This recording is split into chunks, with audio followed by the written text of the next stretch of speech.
Good morning. Welcome back to another class of nervous control and coordination. Last class we stopped at a topic called as nerve physiology, right? So we were doing nerve physiology. And nerve physiology we spoke about the process of nerve impulse generation and nerve impulse transmission. So when you talk about nerve impulse generation, we spoke about types of stimuluses, right? So stimulus, गलत term है stimuluses, stimuli, right? So types of stimuli, any particular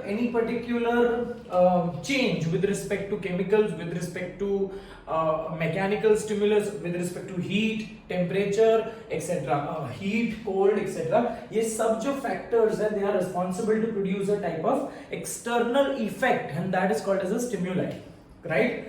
If that stimuli is impactful, that means it is beyond the threshold stimulus, it is able to produce electrical impulse. अगर threshold stimulus से कम intensity का stimulus है, तो technically there will be no electrical impulses which will be produced, right? So when you talk about old age में हमारी जो ability है, because of your excessive aging and all, the skin के जो receptors है, a lot of skin receptors they die. They technically lose the function of carrying the stimulus. So बोलने का मतलब ये है कि अगर एक newborn baby है, when you talk about newborn babies, newborn babies का reflex action इतना strongly develop नहीं होता. जैसे जैसे आप बड़े होते जाते हो, you try and understand the situation. जैसे जैसे आप और बूढ़े होते जाते हो, your ability to respond to the stimulus it decreases. मतलब देखो, it is again a vicious circle of life. You come up, you are born with some basic amount, you develop that basic amount of talent, and then again that talent basically diminishes. So बोलने का मतलब ये है बेटा, बोलने का मतलब ये है कि over a period of time, the ability of human being to react to that particular stimuli decreases. जैसे हमने ये भी बात किया था कि over a period of time, because of the damage to the organ of corti, हम लोग ear में पढ़ेंगे, right? Because of the damage to the organ of corti, your sensing of sound basically decreases, है ना? जैसे जैसे as होते जाते हैं आप ऊंचा सुनने लगते हो. Similarly, it is similar with respect to your eyes also. Your vision keeps on decreasing with respect to your increasing age, right? So generation के लिए हमको चाहिए stimulus, and ये stimulus कौन receive कर रहा है? It has been received by your dendrites. Cool. So dendrites के बाद dendrites receive करेंगे, and these dendrites they will produce something called as graded potential. ये भी हमने बात किया था कि graded potential क्या है? It is variable amount of electric potential which is being generated in the dendrites due to external stimuli. Cool. So these graded potentials, they absolutely travel throughout your dendronal processes, and they summate at a point called as axon hillock. और axon hillock में ये सारे variable potential एक strength, एक measurable, एक gaugeable strength of potential generate करते हैं, which is called as action potential, and the value of action potential is plus 30 millivolts, right? So we started at minus 70 millivolt. ये भी हमने बात किया था कि minus 70 कैसे है derive किया था हमने, right? So at a stage called as polarization में condition क्या क्या है? outside the membrane it is positive charge, and inside the membrane it is negative charge. ये सब चीजें हमने discuss कर ली. We also wrote up the flow chart for the process of nerve impulse conduction. Now let's try to understand basic questions which are expected with respect to this particular section, है ना? तो हमने कल बहुत सारे gets के बारे में बात किया था. So let's try to summate the information with respect to the different type of gates, right? So तीन processes है, different type of gates है हमारे पास. So सबसे पहला कौन सा गेट था बेटा? लीक चैनल्स, ठीक है. उसके बाद we had VGC, voltage gated channel, sodium VGC. So let's write it this way. Let's write it sodium leak channels, Then we have potassium leak channels. So leak channels को अगर हम comparatively leak channels को common point ही लिखा तो भी चलेगा.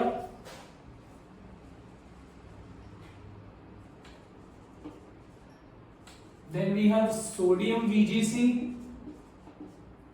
Then we have potassium VGC. Then we have sodium potassium pump. Sodium potassium pump. ठीक है?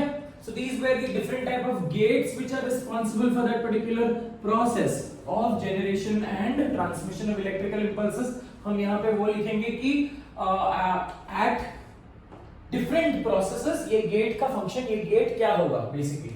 We also have NCERT की जो statement है जो बोलती है कि at resting state the neuron is more permeable to potassium as compared to that of sodium. ये भी इसका reason हमने बात किया था. NCERT में एक question है कि it is more permeable. Do you know the reason for this? So they are expecting you to find out the reason, and the answer is axon has larger number of leak channels for potassium rather than that of sodium. ठीक है, तो इसलिए potassium की permeability eight resting state ज्यादा है. ठीक है, चलो देखते हैं at what happens at polarised state. तीन प्रोसेसेस है अपने. पोलराइजेशन के बाद क्या होता है बेटा? Depolarisation, polarisation, depolarisation, then you have repolarization.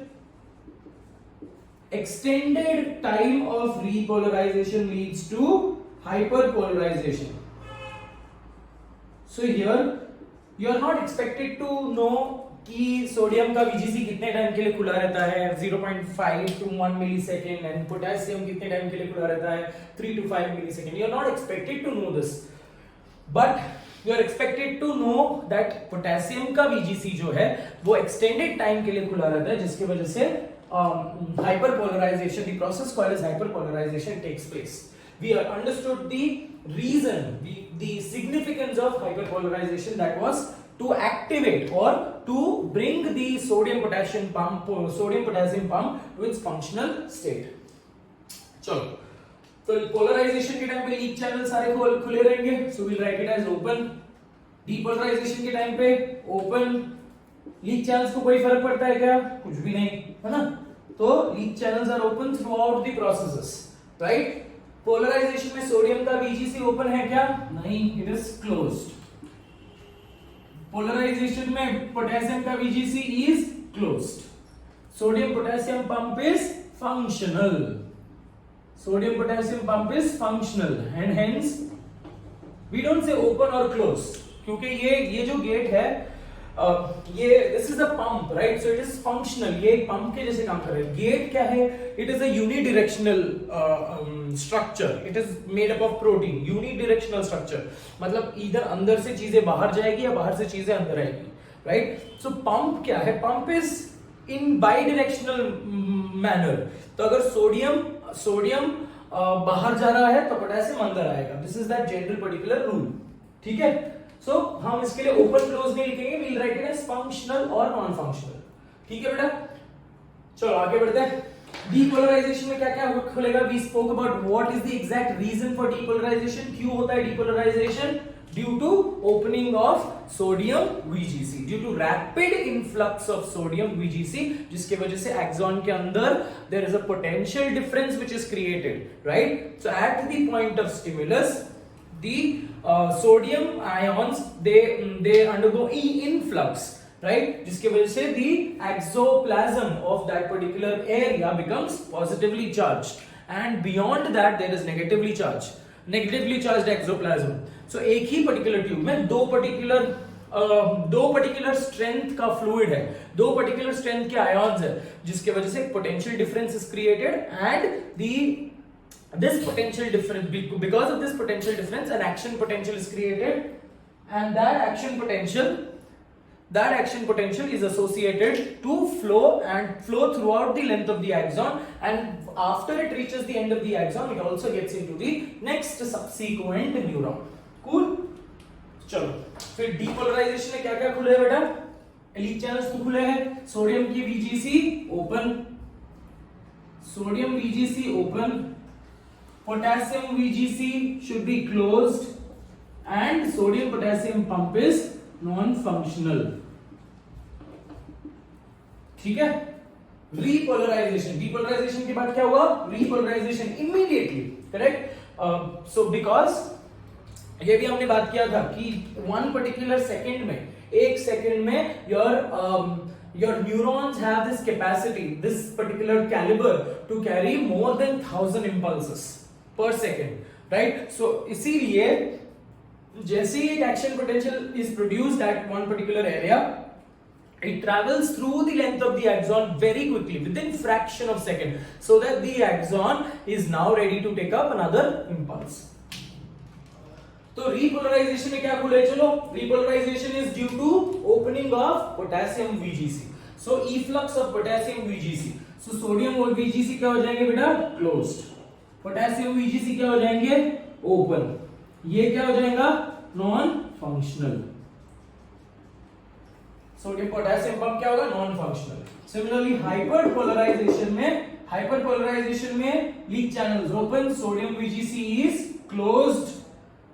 I told you hyperpolarization is due to extended opening of potassium gated channel, correct? तो यहाँ पे क्या होगा? This will be open, और जैसे जैसे ये ओपन रहेगा there is extended period of removal of potassium, जिसकी वजह से internal polarity decreases to even more. It decreases beyond -70 and it becomes -90. ठीक है. फिर एक ग्राफिकल रिप्रेजेंटेशन से हम इसको डिनोट करेंगे. Cool. So this becomes functional again. So these are the expected questions in your exam. ये चार्ट के बेसिस पे आपको क्वेश्चन पूछेंगे कि ये प्रोसेस में डीपोलराइजेशन में कौन से गेट खुले हैं, रीपोलराइजेशन में कौन से गेट खुले. ठीक है बेटा. तो एक ग्राफिकल रिप्रेजेंटेशन ले रहे थे.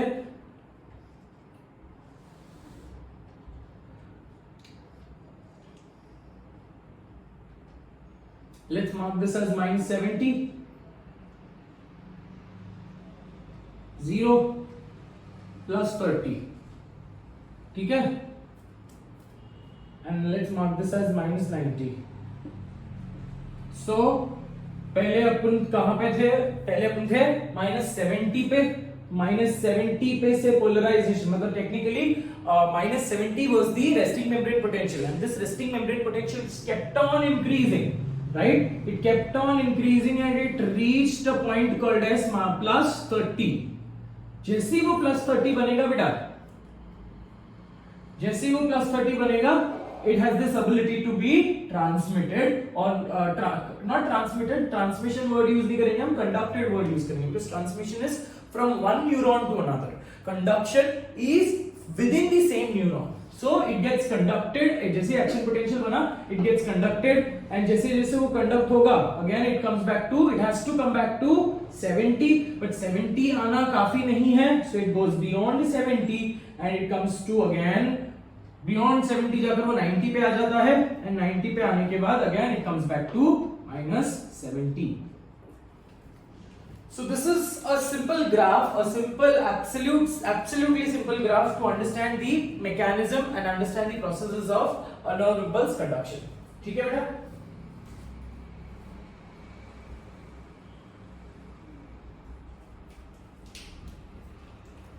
All right. So यहाँ पे here we will write as 1, that is polarization. Here also it is 1. Again polarization, फिर polarization के बाद क्या हो गया बेटा? Depolarization. So यहाँ पे polarization था इस स्टेज पे, यहाँ पे depolarization हुआ, एक्शन पोटेंशियल बना. अब एक्शन पोटेंशियल बनने के बाद ट्रांसमिशन हो गया, तो ट्रांसमिशन होने के बाद again it is coming back to normal. So we will write here, we will write it as repolarization. Repolarization extended time के लिए हुआ, तो यहाँ पे हम लिखेंगे hyperpolarization, and hyperpolarization के बाद again polarization. ठीक है.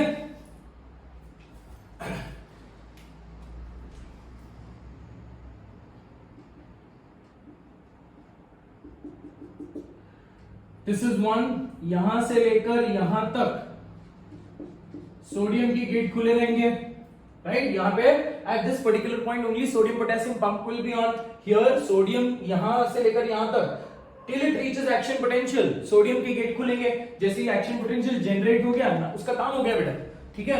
जैसे एक्शन पोटेंशियल जनरेट हो गया, वो that particular spark of electrical impulse is not now absolutely gone throughout the length, ठीक है? Again it has to come back to normal, तो यहां से लेकर यहां तक I will write it 3, तो यहां पे क्या खुले हैं? सोडियम पोटेशियम गेटेड चैनल खुले हैं यहाँ पे।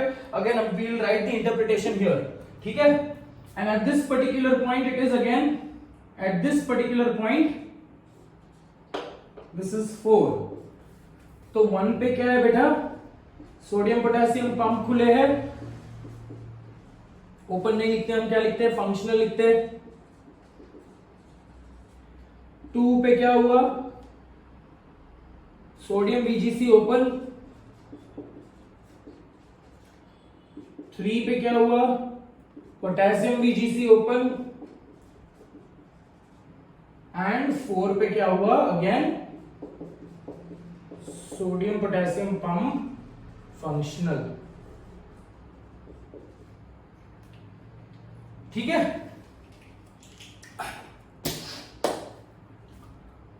Now one more point which we need to understand in this section is, कल हमने बात किया था with respect to the refractory period, है ना? refractory period क्या होता है बेटा? It is the time period between two impulses, two stimulus for that particular matter. Stimulus आएगा तो impulse आएगा, so you can call it as distance or time period between two particular stimuli. तो बोलने का मतलब ये है बेटा कि refractory period in humans is comparatively very faster, मतलब एक न्यूरॉन एक्साइट हुआ, वो एक्साइट होने के बाद तुरंत नॉर्मल हो जाता है, राइट? तुरंत नॉर्मल हो गया तभी ही वो दूसरा स्टिमुलस रिसीव कर पाएगा। अगर वो एक सिंपल सी बात है बेटा, अगर एक इलेक्ट्रिकल वायर है ना, अगर वो इलेक्ट्रिकल वायर, अब इसको अगर आप I really don't want to take up a physics angle in this particular section, but point वही है बेटा कि अगर एक let's say for example हम वो we create a wave, right? हम एक wave create करते हैं with respect to वो जिम वगैरह में हम वो rope use करते हैं, we create a wave, right? So जैसे ही once we create a wave, unless and until the rope again becomes straight, we are not able to create another one, correct? So बोलने का मतलब ये है that at one particular point if electrical impulse is produced, that has to travel and the initial part जहां पे वो produce हुआ था, that has to come back to normal so that it can be ready to receive another stimuli. So that time to recover back to its original state is called as refractory period. And since the refractory period is absolutely small, so the impulses always move in a unidirectional manner. ठीक है बेटा? In your body, the impulses always move in a unidirectional manner. But अगर मैं यही चीज experimentally करूं, imagine कर लो कि that I have in lab I have grown a mice, ठीक है? अब मैं माइस का ब्रेन एक्सट्रैक्ट करता हूं, ब्रेन टिश्यू एक्सट्रैक्ट करके मैं I am studying the properties of neurons, cool? So अभी मैंने क्या कर लिया है, इन विट्रो स्टडी कर रहा हूं। मैंने माइस का ब्रेन सेल एक्सट्रैक्ट किया है, I am able to extract और I am able to figure out or isolate a neuron, and I am studying how is this particular extracted neuron is responding to the external stimulus which I give in the lab. तो अगर मैं इसकी बात कर रहा हूं, अगर मैं लेबोरेटरी की बात कर रहा हूं बेटा, अगर मैं एक्सपेरिमेंटली बात कर रहा हूं, सो ये चलो बात कर लेते हैं एक्सपेरिमेंटली क्या होगा। outside the axolemma there is positive charge, inside the axolemma or towards inside the axolemma there is negative charge. Reason पता है आपको, मैं बार बार नहीं बताऊंगा, ठीक है? तो बोलने का मतलब ये बेटा कि अगर इमेजिन कर लो this is point A, this is point B and this is point C, cool? What are we doing? We are doing it experimentally. तो अगर मैं एक्सपेरिमेंटली स्टिमुलस दे रहा हूं, if I give this stimulus to point A, if I give this stimulus to point A, तो क्या होगा? यहाँ पे there will be reversal of the charges and the electricity will flow in this direction from A to B, B to C, cool? But imagine कर लो but imagine करो, देखो condition तो ऐसा है, अगर बी पे स्टिमुलस आया, लेट्स से फॉर एग्जांपल, तो अगर बी पे हमने स्टिमुलस दिया तो बी के तरफ क्या हो जाएगा बेटा, बी के तरफ there will be reversal, at point B there will be reversal. तो बोलने का मतलब ये है कि थ्रू आउट द एक्सॉन, ये बीच का जो बी पॉइंट है वहां पे there is positively charged ions and at towards point A towards point B, so there is negatively charged ions. So बोलने का मतलब ये है, if the action potential is generated here, it has the alternative of moving towards B, towards C, or it has the alternative to move towards point A, right? तो ये experimentally जा सकता है, experimentally it can move from B, ये positively charged fluid जो है, the electricity can move from B to C, or it can move from B to A, ठीक है, experimentally. But this cannot be taking place, अगर यही चीज मैं ये बात कर रहा हूं, अगर यही चीज in vitro in the body बात कर रहा हूं, same condition if it is in the body and if in the body also, if the stimulus is received in the middle of the neuron or axon, in the middle of the neuron or axon, तो electricity जो है यहां पे produce हो रहा है, ठीक है, it has to move in the forward direction because again it has to come back to normal. ये इस तरफ और उस तरफ नहीं जा पाएगा बेटा, because constantly, ये तो हमने बीच में न्यूरॉन एक कंसीडर किया है, right? So neuron is continuously receiving, neuron is continuously from the dendrite, it is continuously receiving the impulses. So बोलने का मतलब ये है कि it will always go in the forward direction because जैसे ही impulse produce होगा, it will तुरंत within fraction of second it will move and will come back to its original position, original structure. ये चीज हम लैब में occupy, ये चीज हम लैब में ये नहीं कर सकते, सेंस नहीं कर सकते, बिकॉज लैब में मैं आउटसाइड मैं स्टिमुलस देने की कोशिश कर रहा हूँ and ultimately it is not in the part of the body, ठीक है बेटा? तो बॉडी में कंडीशंस क्या होंगी? बॉडी में condition will always be from B to C only, is that very clear? A to B body में नहीं होगा, A to B नहीं, sorry my mistake, B to A body में नहीं होगा, but if in case of experimentally, if in case of in vitro studies, B to C is also possible, B to A is also possible, but not in the body. Is that very clear? So that is with respect to the nerve physiology.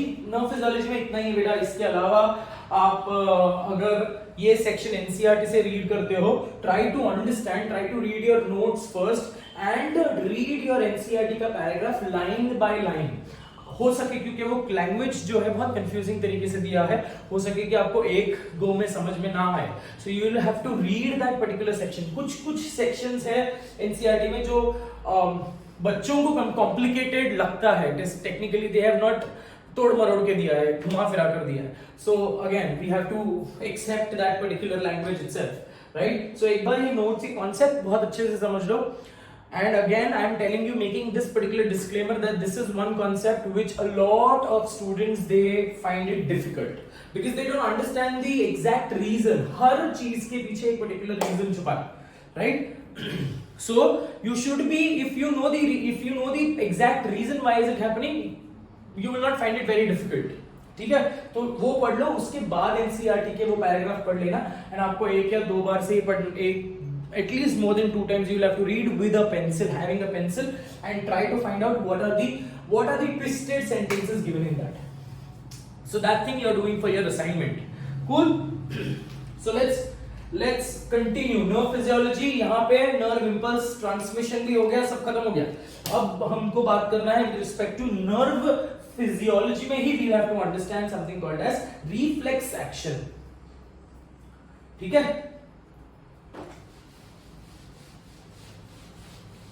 So today we will try to finish up reflex action and today we will try to finish up.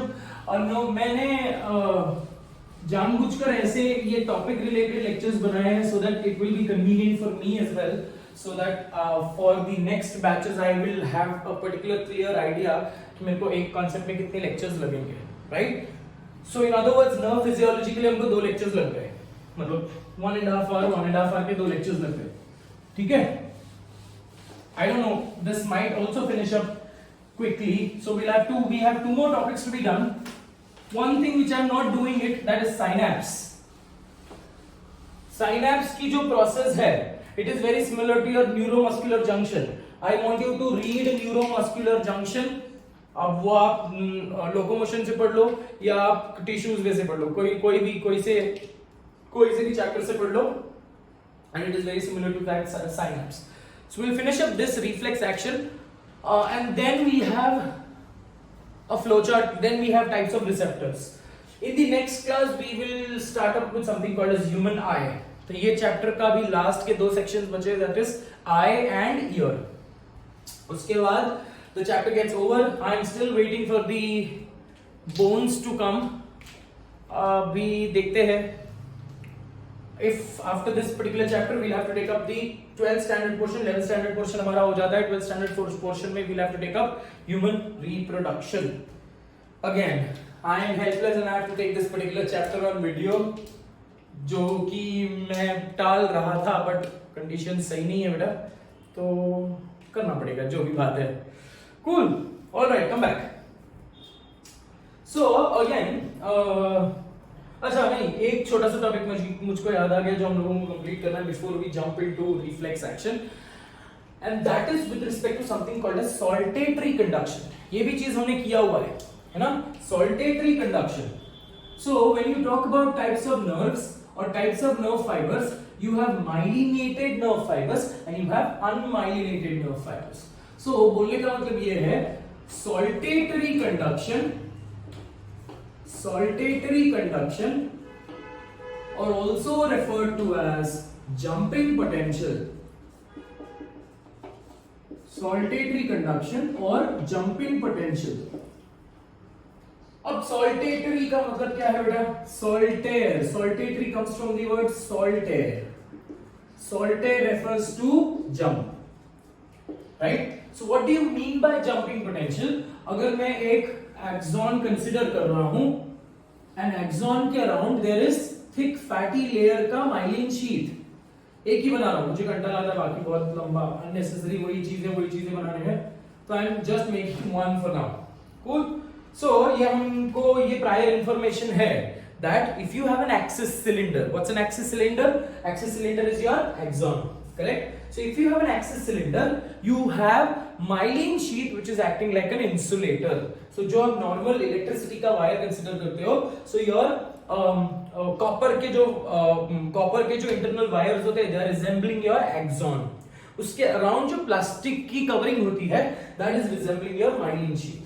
So what will happen if the wire is not insulated or if the wire का insulation टूट गया है ना, हम बोलते हैं कि short circuit होने के चांसेस बहुत ज्यादा हो जाते हैं, करेक्ट?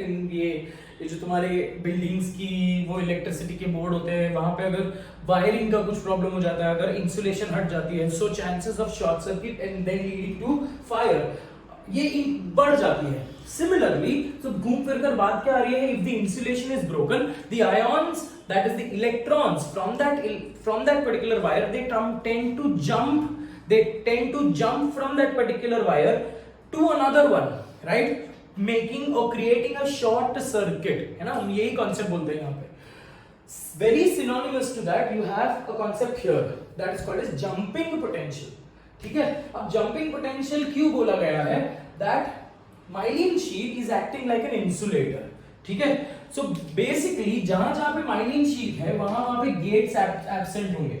तो मैंने आपको क्या बोला था कि axon hillock पे action potential generate हुआ, and as and when the axon hillock से वो action potential move कर रहा है, definitely it is basically ions और body है बेटा. तो ions की मतलब action potential की velocity might decrease. How might it decrease? Because of the loss of the electrolytes, because of the loss of the ions. Sodium अंदर leak channel तो खुले ही है बेटा, तो सोडियम कुछ अंदर बाहर चलते रहता है, सोडियम पोटेशियम अंदर बाहर चलते रहेंगे. तो in other words, the velocity of that electrical impulses might decrease, right? In a unmyelinated neuron, जिसको insulation नहीं है. क्यों? क्योंकि अगर इंसुलेशन नहीं है तो throughout the axolemma there will be presence of gates. But जहां पे इंसुलेशन है, जहां पे माइलिन शीथ है, वहां पे definitely there will be no presence of gates और चैनल्स. सो बोलने का मतलब ये है कि अगर एक्शन पोटेंशियल यहां पे जनरेट हुआ through out this distance, there will be no flow, ये नहीं होगा ना, throughout this particular distance, because यहाँ पे कोई गेट नहीं है, ये रीजन पे कोई गेट नहीं है, throughout the distance where the myelin sheath is wrapped around the axon, there will be no exchange of ions, or in other words there will be no wastage of ions. So बोलने का मतलब जो velocity, जो strength of action potential यहाँ पे है, वही same strength यहाँ पे होगी, correct? Similarly एक और बनाना पड़ रहा है अभी मेरे को, एक और myelin sheath बना लेते हैं.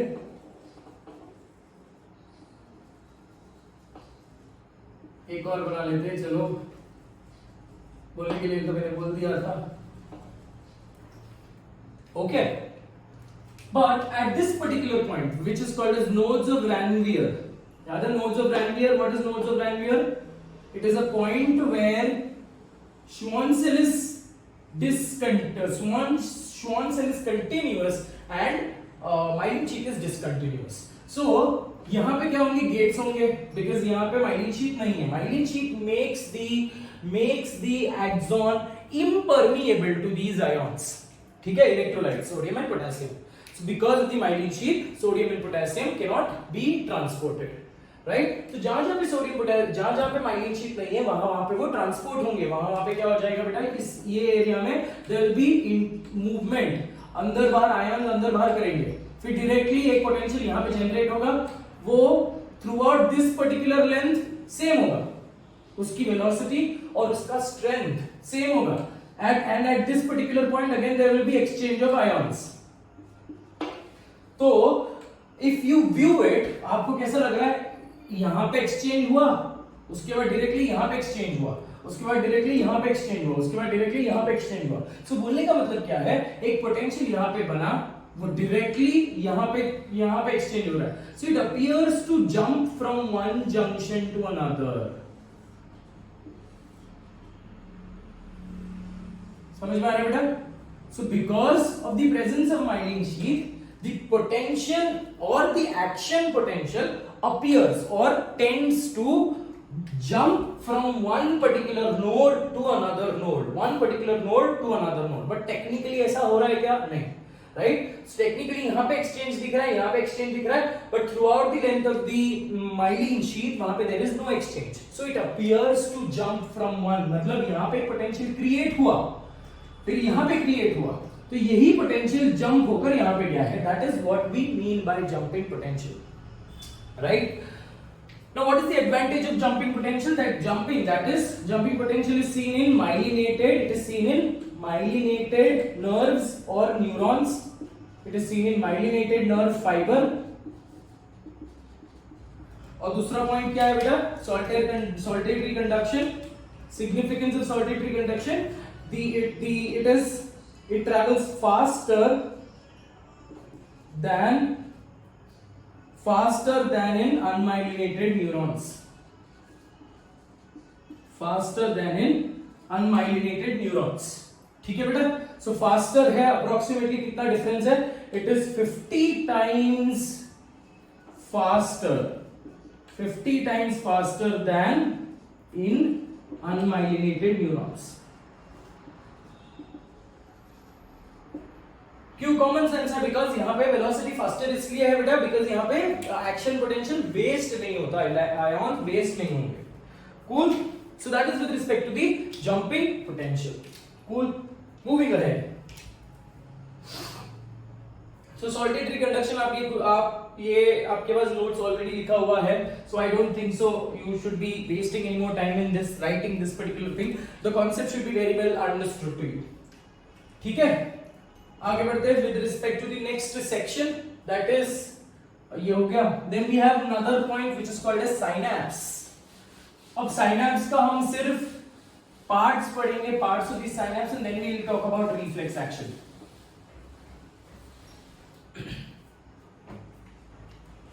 All right.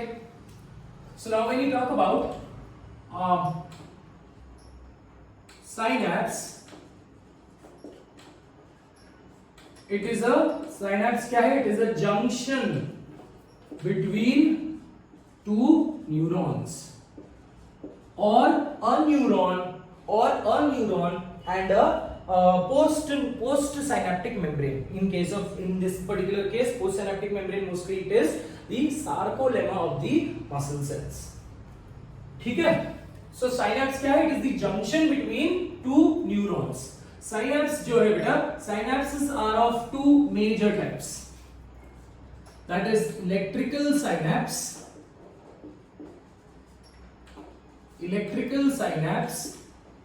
and there is a chemical synapse.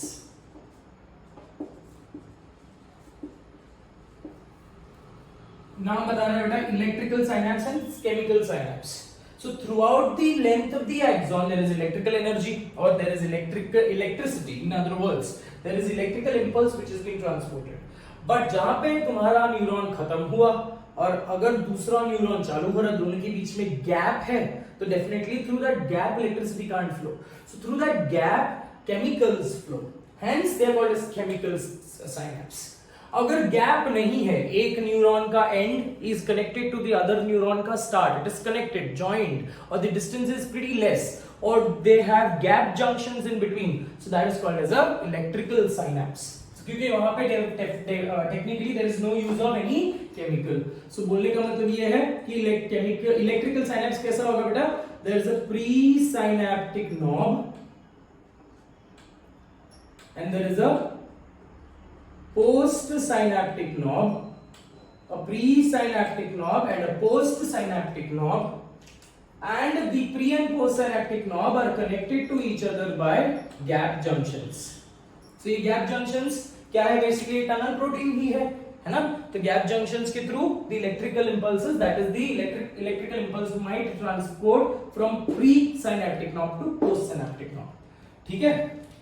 तो यहाँ पे where is electrical synapses seen? Electrical synapses are seen in the regions where the synaptic cleft, दोनों न्यूरॉन्स के बीच में जो डिस्टेंस है that is less than 0.2 nanometre to 2 nanometre. अगर 0.2 से लेकर 2 नैनोमीटर का डिस्टेंस है, so डिस्टेंस है, तो वहां पे you will see electrical synapse. Whereas when you talk about chemical synapse में the distance is more than 2 to 20 nanometre. मतलब ये तुम्हारा प्री साइनैप्टिक नॉब है और ये तुम्हारा पोस्ट साइनैप्टिक नॉब है, और ये पोस्ट साइनैप्टिक नॉब और प्री साइनैप्टिक नॉब में there is a distance between distance of 2 to 20 nanometre का डिस्टेंस अगर होगा, so that is associated with chemical synapses. ठीक है? सो इलेक्ट्रिकल साइनैप्स जो है, इलेक्ट्रिकल साइनैप्स में there is only electrical transport of electrical energy to electrical energy. ठीक है? Here there is transport of electrical energy, conversion of electrical energy into chemical energy, and then coming back to electrical energy. ठीक है? Here you do not require neurotransmitters. Distance, neurotransmitters,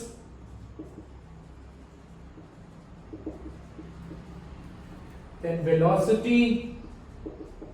तो electrical synapse में neurotransmitters not required, और वहां पे it is required. Velocity क्या होगा? Common sense है ना, गैप जंक्शन है, so here the velocity of the action potential will be faster, here the velocity is comparatively slower. ठीक है? Electrical synapse is predominantly seen in the locations. कहां पे देखेंगे, कहां पे मिलेगा? ठीक है?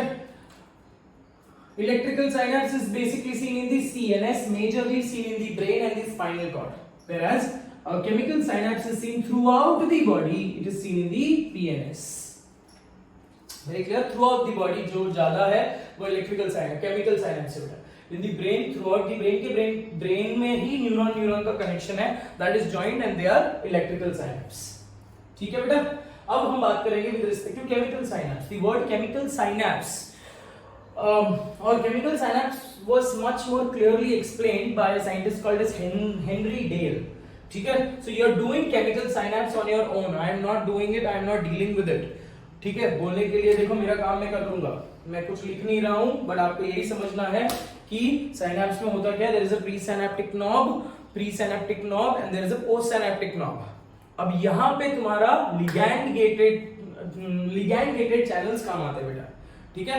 प्री सिनेप्टिक नॉब में इलेक्ट्रिकल इंपल्स आया, the electrical impulses, the voltage, that is the electrical action potential, causes the calcium gated channels to open, मतलब technically voltage gated calcium channels to open। so जैसे electrical impulse आया बेटा at this point, है ना, यहाँ पे जो calcium का गेट है वो सारे खुल जाएंगे, तो rapid influx at the end, at the telodendria, again I repeat, at the telodendria there will be influx of calcium. And because of this influx of calcium, the vesicles containing neurotransmitters will be pushed towards the periphery, and these vesicles fuse with the membrane, plasma membrane of the telodendria, thereby releasing the neurotransmitters by exocytosis. These neurotransmitters are functioning like a ligand. ये neurotransmitters will bind to the ligand gated channels, ठीक है। अगर वो ligand gated channel को bind करेंगे और sodium का gate खोलेंगे, सो इलेक्ट्रिकल इंपल्स सोडियम का इन्फ्लक्स होगा, और again action potential will be generated in the next subsequent neuron और द पोस्ट सिनेप्टिक नॉब। अगर पोटेशियम का गेट खुल रहा है तो वहां पे इंपल्स रुक जाएगा बेटा। इंपल्स नेगेटिव इंपल्स, मतलब बोलने का मतलब यह है कि इंपल्स आगे नहीं बढ़ेगा, ठीक है। ये होता है with respect to people suffering और पीपल कंज्यूमिंग कोकेन, है ना। अब कोकेन जो है it is basically analogous to a neurotransmitter called as dopamine. अब डोपामीन जो है it is a inhibitory neurotransmitters, ये हम लोग बात करेंगे, न्यूरोट्रांसमीटर्स के बारे में बात करेंगे, बट ये प्रोसेस आपको समझ गया है ना। तो जैसे ही ligand, here the principal ligand which we say is acetylcholine. Once the acetylcholine binds to the ligand gated channel, sodium का गेट खुलेगा, सोडियम का गेट खुलने की वजह से the electrical सोडियम का इन्फ्लक्स होगा, डीपोलराइजेशन, एक्शन पोटेंशियल जनरेटेड, और आगे चलती गई कहानी, ठीक है। So this particular thing you are writing it on your own, I am not dealing with it, ठीक है। So because ये बार-बार चीजें कर चुके हैं हम, है ना, so I really don't want to waste this time including the same topic again and again, ठीक है। चलो आगे बढ़ते हैं। So now we have a small topic with respect to neurotransmitter, because अभी neurotransmitter का टॉपिक निकला है तो वो बात कर लेंगे। We'll have to understand types of neurotransmitters better, ठीक है। चलो इसी से हम थोड़ा सा ये पढ़ेंगे। We'll speak about concept of Viagra. We'll understand the concept of क्या बोलते हैं उसको, we'll talk about the concept of anesthesia, right? So anesthesia में basically inhibitory neurotransmitters काम आते हैं। हम लोग बोलते हैं ना कि anesthesia is basically giving you it basically stops the pain sensations, right? So ये कैसे काम करते हैं, we'll talk about that. So when you talk about neurotransmitters, so these are those components which are associated with transmission, ये जो property है neuron की, या प्रॉपर्टी है with respect to your nerve fibre की, राइट। सो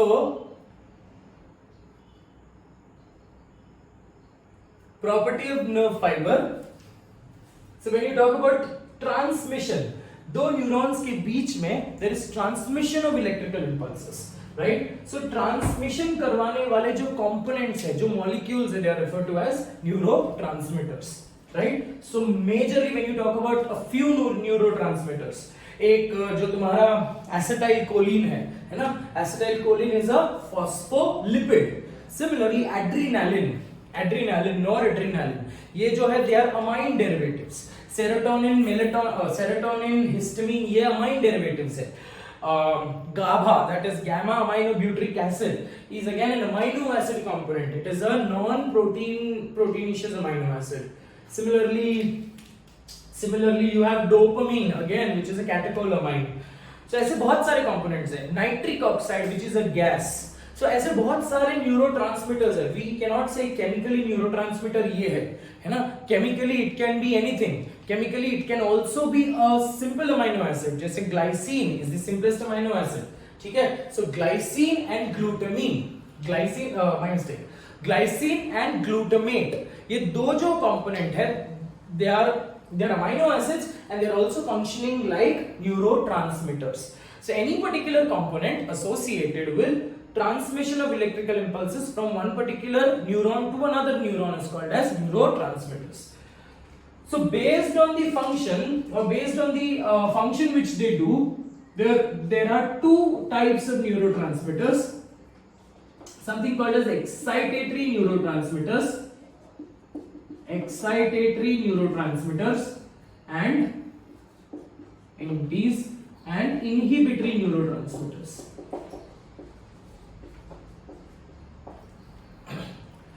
जब मैं एक्साइटेटरी न्यूरोट्रांसमीटर्स की बात कर रहा हूं, definitely it is associated with excitation. एक न्यूरॉन एक्शन पोटेंशियल प्रोड्यूस कर रहा है और वो action potential has to go to the other neuron से another neuron till it reaches the destination.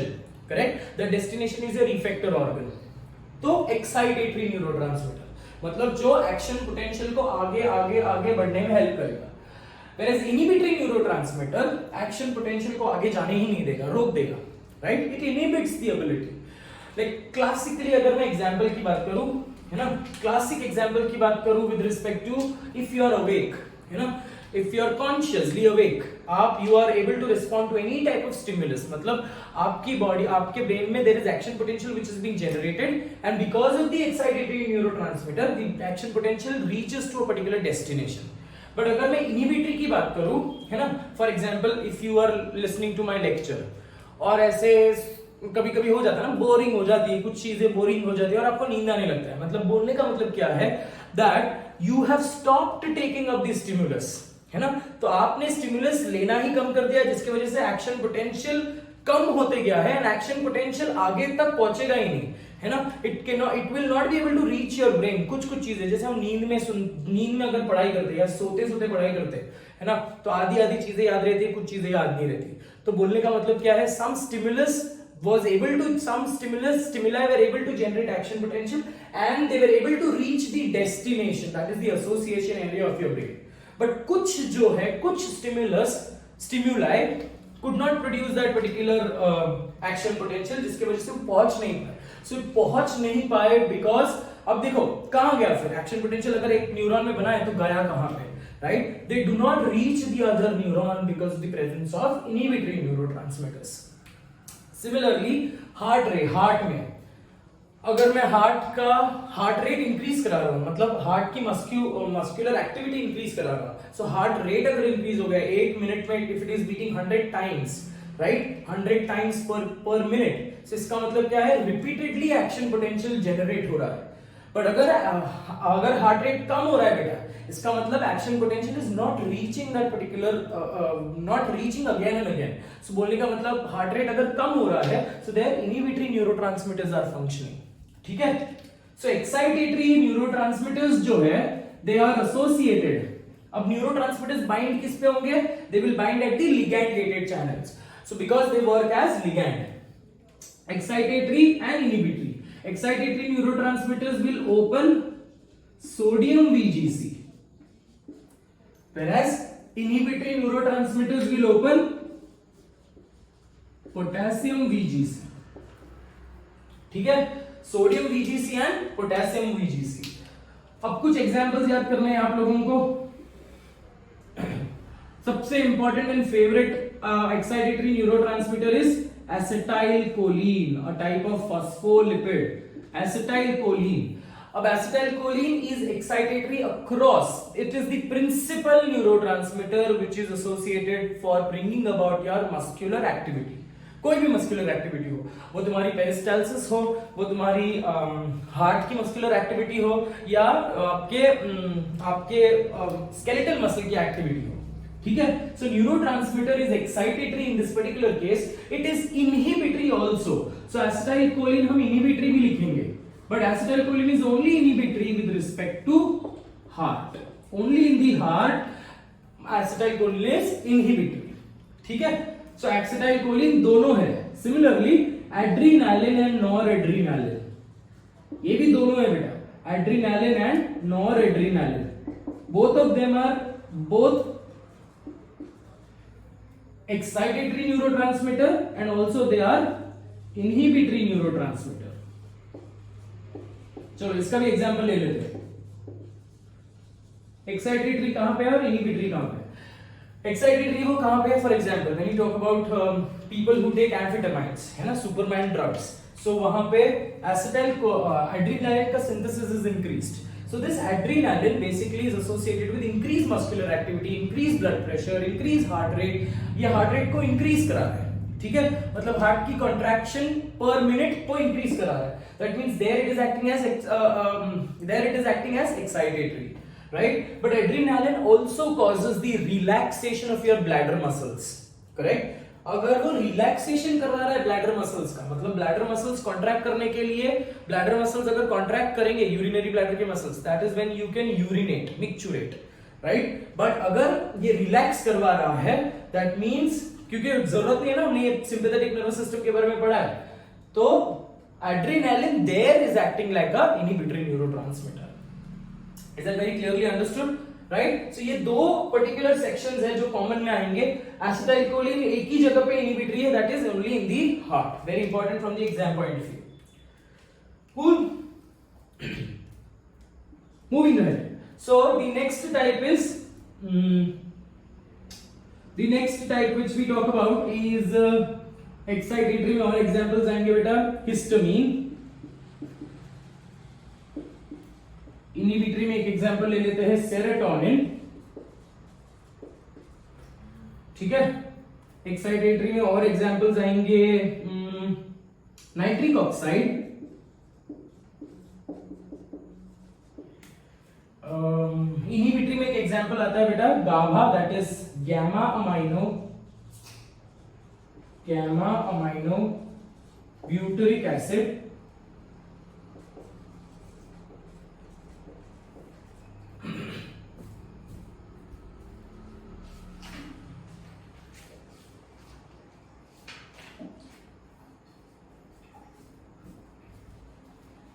Then you have glutamate, that is glutamic acid, glutamate. Then here glutamate का ही ये है, that is glycine, ठीक है. So glutamate is basically seen 90% in the brain synapse, 90% in the brain. Or glycine is the neurotransmitters which is seen approximately 50% in spinal cord. ठीक है. सो acetyl excitatory में ये सारे एग्जांपल्स याद रखने आपको. इनहिबिटरी में these are the common examples, serotonin, gamma aminobutyric acid, glycine, and one more which we need to understand is dopamine. ठीक है बेटा. अब नाइट्रिक ऑक्साइड जो है, that is the neurotransmitter associated with Viagra. We will talk about Viagra in the next chapter also. Viagra is basically a treatment which is a medication which is being used to treat erectile dysfunction, that is impotence. ठीक है. So Viagra में एक component होता है जो neurotransmitter nitric oxide को stimulate करता है, जिसके वजह से the blood flow to the penile region, the blood flow to the penile muscles increases, which causes prolonged erection of the penis. ठीक है. That is with respect to nitric oxide. Dopamine और gamma अमाइनोब्यूटेरिक acid, गाबा जो neurotransmitter है, that basically is, उस गाबा का synthesis increase होता है with respect to your anaesthesia. Anaesthesia जो हम लेते हैं, so what is the role of anaesthesia? It is not carrying और taking up the electrical impulses, it is stopping. मतलब आप फॉर एग्जांपल अगर आप डेंटिस्ट के पास गए हो, है ना, सो डेंटिस्ट आपको एनेस्थीसिया का इंजेक्शन देता है, मतलब technically he is giving you that particular injection to stop the nerve impulse transmission. So GABA का सिंथेसिस इंक्रीज कराएगा. तो GABA जहां पे साइनैप्स है वहां पे पोटेशियम, सोडियम का गेट के जगह पे पोटेशियम का गेट खोलेगा. ठीक है. तो पोटेशियम का गेट खोलेगा तो इंपल्स आगे बढ़ ही नहीं पाएगा बेटा, है ना. तो destination, that is the pain area तक आपका इंपल्सेस पहुंच नहीं पाता. That is why you don't feel the pain, but technically tissues are being experiencing that particular damage. तो पेन सेंस होना चाहिए बट नहीं हो पा रहा because of GABA. So anaesthesia में जो न्यूरोट्रांसमीटर प्रोड्यूस हो रहा है, स्टिमुलेट हो रहा है, that is GABA. Dopamine, again very interesting with respect to dopamine. Dopamine is associated with euphoria, happiness. So principally cocaine basically stimulates the production of dopamine. हमने बात किया है dopamine is produced by certain specialized nuclei of the brain called as substantia nigra, है ना. substantia nigra dopamine बनाता है. dopamine काम क्या कर रहा है? dopamine is associated with inhibition. मतलब अगर आप कोई चीज सोच रहे हो, है ना, that means electrical impulses are being produced and they reach to the destination and you can act according to that. So what happens if a person takes up cocaine or if a person takes up any type of drugs like heroin, है ना, तो यहाँ पे क्या हो रहा है? Dopamine की सिंथेसिस इंक्रीज हो जाती है. सो हेरोइन, कोकेन, ये सब डोपामिन के एनालॉगस है, ठीक है. सो डोपामिन के जगह पे ये जाकर बाइंड कर लेते हैं. So dopamine gets accumulated in the synaptic cleft which creates increased level of dopamine, creates a feeling of euphoria, a weird feeling of happiness, calmness, pleasant conditions. ठीक है. So dopamine with respect to your neurotransmitters. So that ends up with our section with respect to synapse. One small section is left and that is your reflex action. ठीक है. तो reflex action हम खत्म कर लेते हैं and receptors का एक छोटा सा टॉपिक बचता है.